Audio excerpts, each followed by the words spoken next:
Thank you for downloading Business Matters, a podcast from the BBC World Service. Can you feel it?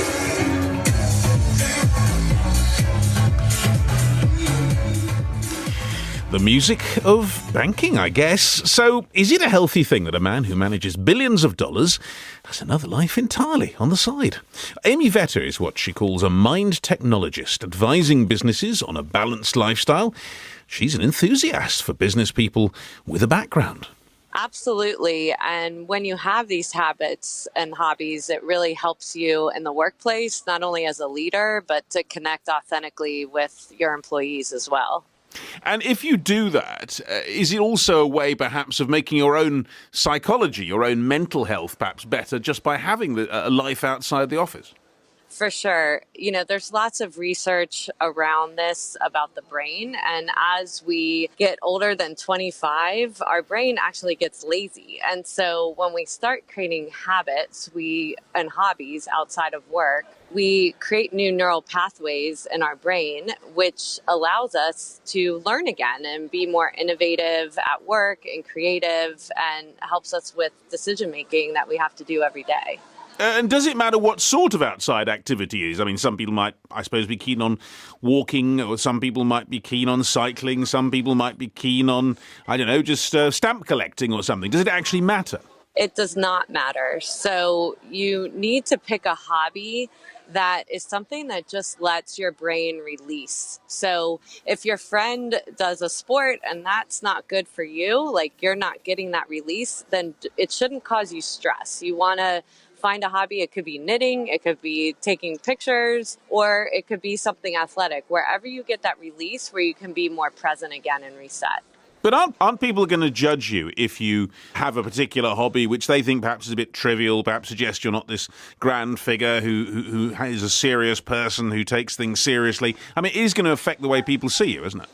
Absolutely, it will affect the way people see you. However, what's important about it is it makes you more real and interesting, and it creates conversations and connections with people that you'd be surprised that they have other hobbies or things you might be surprised about as well, and you can really develop closer relationships because of it.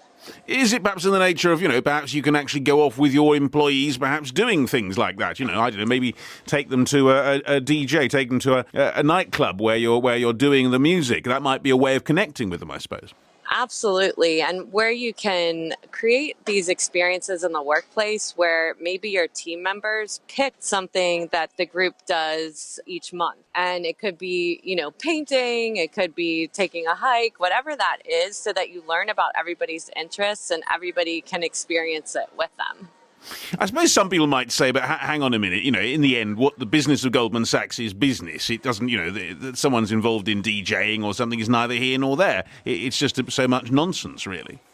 Well, it really isn't nonsense, Roger. It's really important that you have these outside activities so that you can reset. So the research with our brain is that for things that we try to do in a silo, like work that we do throughout the day, our brain can only stay on one task for 52 minutes, and then we need a 17-minute break. So when we start finding these activities, this helps release our brain, whether this is taking a walk, listening to music, maybe a 2-minute meditation during the day, to allow us to reset and be more present, either to do our own work or to have meetings with somebody else, so that we don't ruin the experience for the people around us that prepare for meetings and need us to give them answers to their questions. Amy Vetter there. So briefly, I'm afraid, Alexis, first of all, what's your guilty pleasure on the side that no one knows about?